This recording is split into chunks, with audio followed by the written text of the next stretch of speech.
Hello बच्चों, today we are going to study the topic that is known as Wheatstone bridge. There are so many questions are asked in competitive exam to find the equivalent resistance between two terminals, and most of the questions are belong to the topic Wheatstone bridge. So let's see आखिर ये Wheatstone bridge है क्या और किस तरह से इसके question solve करते हैं, कितने टाइप के इसके क्वेश्चंस आ सकते हैं। तो बेटा Wheatstone bridge होता क्या है? This is a very common and easy definition.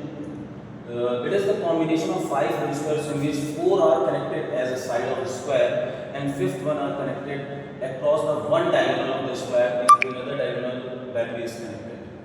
Means एक combination of 5 resistors में जिसमें 4 तो sides diagonal sides of the square में होंगे and fifth one जो होगा वो हमारे diagonal में बैटरी कनेक्ट होगी, कुछ इस तरीके का फिगर।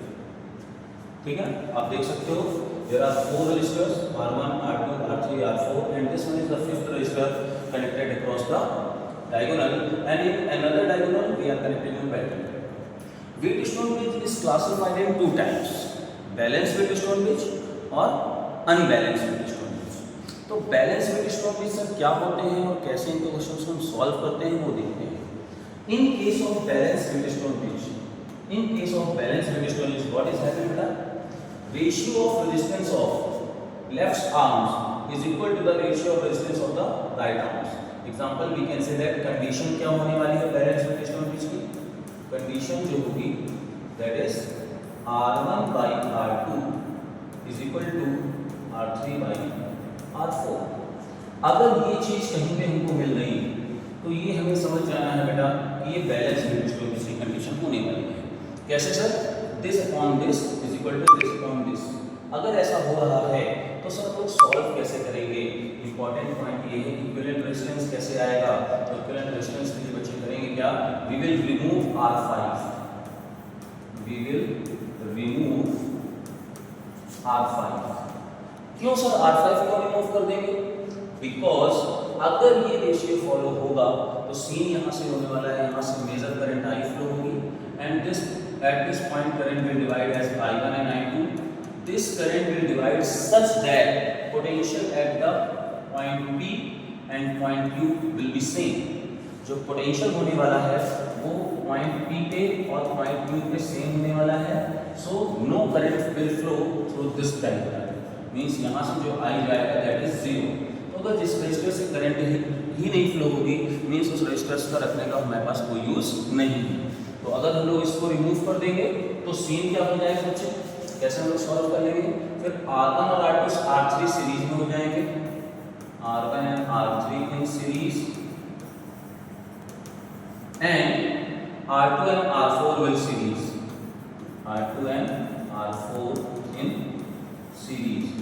और जो भी ऊपर का और नीचे का कॉम्बिनेशन आएगा that will connect in parallel, that will connect in parallel. तो इस तरीके से हम लोग क्या कर सकते हैं? आर इक्विवेलेंट सॉल्व कर सकते हैं। ठीक है, अगर कब ऐसा कर सकते हैं ये लिसन केयरफुली, कंडीशन सेटिस्फाइड होनी चाहिए और कंडीशन क्या है हमारे पास? लेफ्ट आर्म के रेजिस्टेंस का रेशियो राइट आर्म के रेजिस्टेंस के रेशियो के इक्वल होना चाहिए। अगर ऐसा हो रहा है R5 रिमूव करेंगे, this will be in series, this is also in series and both will become parallel. अब केवल यही फिगर नहीं आता है जो Wheatstone bridge में है, ऐसे हमारे पास 4 और फिगर्स हैं जो Wheatstone के नाम से आपके एग्जाम में आ सकते हैं। जैसे ये 4 फिगर्स हैं जो Wheatstone bridge के ही कॉन्सेप्ट में है। जैसे अगर दिस अपॉन दिस का रेशियो, दिस अपॉन दिस का रेशियो रिमूव इक्वल है, we can remove R5। Same concept but figure change. तो बच्चे कंफ्यूज नहीं होना है, तो हमें इन चारों फिगर को सही से देखना होगा। इस केस में ये केस तो मैंने अभी आपको बताया है, अगर R1 by R2 R3 by R4 है then we can remove easily R5 and then R1 R3 in series, R2 and R4 in series, both become parallel. What I can test is most of the question जो question आता है वो ये form में रहता है exam में।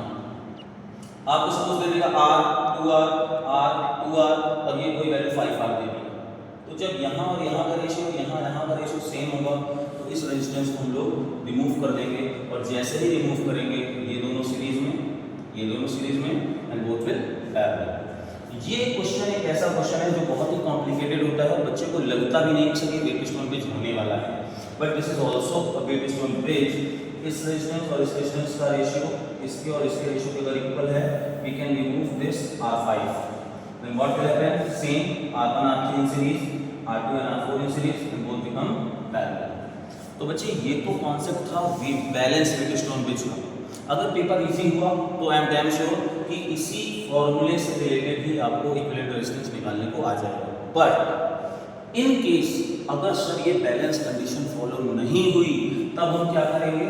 अगर ये बैलेंस कंडीशन फॉलो नहीं हुई तो क्या करेंगे बेटा? वो क्वेश्चन बन जाता है अनबैलेंस वेट स्टोन ब्रिज का, वो क्वेश्चन बन जाता है अनबैलेंस वेट स्टोन ब्रिज का। और उस केस में सीन ये होता है बेटा कि R1 upon R2 is not equal to R3 by R4। अगर ऐसा हुआ तो बेटा ये आफत आने वाली है, और इसको सॉल्व करने के लिए केवीएल मेथड लगता है, जिसमें कि काफ़ी लेंदी प्रोसेस होता है, और आपको करीब 1.5 से 2 पेज का इसका सोल्यूशन मिलेगा। बट मैं आपको यहाँ पे बहुत ही इजी और आसान ट्रिक बताने वाला हूँ, जिससे आप इसका सोल्यूशन चुटकी बजाते ही निकाल सकते हो। ठीक है, चलिए देखते हैं जो ट्रिक है हमारे पास इस क्वेश्चन को सॉल्व करने की, वो क्या यूज़ करने हैं सर हमको। यहाँ पे हम लोग ट्रिक यूज़ करेंगे, डायरेक्टली मैं ट्रिक बता रहा हूँ, केवीएल मेथड फॉलो नहीं करेंगे। सर ट्रिक होता क्या है?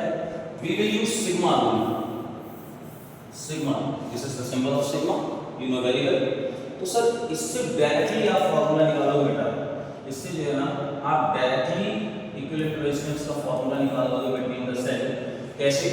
सर सिग्मा में R3 से R1 पे गए थे, यस, तो directly you can write R3 R1, then R1 से R5 प्लस R1 से प्लस R5 से R2, यस सर, R5 से R2, and last one R2 से R4। ये सारी वैल्यूज आपको रखना है अपॉन में डायगोनल, जो हमारे सिग्मा का डायगोनल होगा, मींस ये वाला लाइन और ये वाली लाइन, तो R1 और R5 को ऐड करेंगे, प्लस दूसरे वाले को भी ऐड कर देना है। This one is the trick बेटा। इस ट्रिक के थ्रू आप इस क्वेश्चन को बड़े इजीली सॉल्व कर पाएंगे, केवल फॉर्मूला लगाना है। अगर आप इसको लॉन्ग मेथड से गए, केवीएल से किया, नो चांस, एग्जाम में तो करने का कोई चांस है ही नहीं। तो इस तरह के क्वेश्चंस को हम लोग इस ट्रिक से फॉलो कर सकते हैं। मैं आपको एक बार फिर से बता सकता हूँ, सर ये फॉर्मूला लर्न करना है? नो, लर्न करने पे आएगा भी नहीं, ट्रिक यूज करनी है। कैसे? सिग्मा ड्रॉ करना है, R3 से R1 दिस वन, R1 से R5 दिस वन, R5 से R2 this one, and last one R2 से R4। अपॉन में diagonals, R1 plus R5 add करना है, यहाँ पे मल्टीप्लाई नहीं करना, and this one is also. ठीक, इससे आ जाएगा। ये क्वेश्चन से चेक कर लें, यस, ये क्वेश्चन आपके सामने दिया हुआ है। देखते हैं सर इससे इक्विवेलेंट रेजिस्टेंस कितना आने वाला है। देखो R capital R by small r by capital R, ये कॉम्पिटिटिव एग्जाम में आया हुआ क्वेश्चन है, जेईई मेंस में आया हुआ क्वेश्चन है, और ये इतना लेंदी अगर बच्चा करने जाएगा केवीएल से करने तो नहीं कर पाएगा। ट्रिक्स क्या होंगे ध्यान सुनना, सॉरी, ट्रिक्स यहाँ पे ये हम फॉलो करने वाले हैं, सिग्मा रूल। और जब सिग्मा रूल अप्लाई करेंगे तो सॉल्यूशन कैसे लिखेंगे? Directly R equivalent small r से capital R plus capital R से small r plus small r into small r and last one small r to capital R. You can write this to this, यहाँ से ये इधर ये राशि, और फिर डायगोनल्स को ऐड करना है, r plus small r plus इन दोनों का sum. Total resistance will be your r equivalent will be 1 2 3, you can write 3 small r capital R plus r upon r plus 3, and this is the solution। Directly आपने यहाँ पे solution drop कर लिया है, ये आप देख सकते हैं। तो आई होप आपको क्लास समझ में आई होगी। Thank you.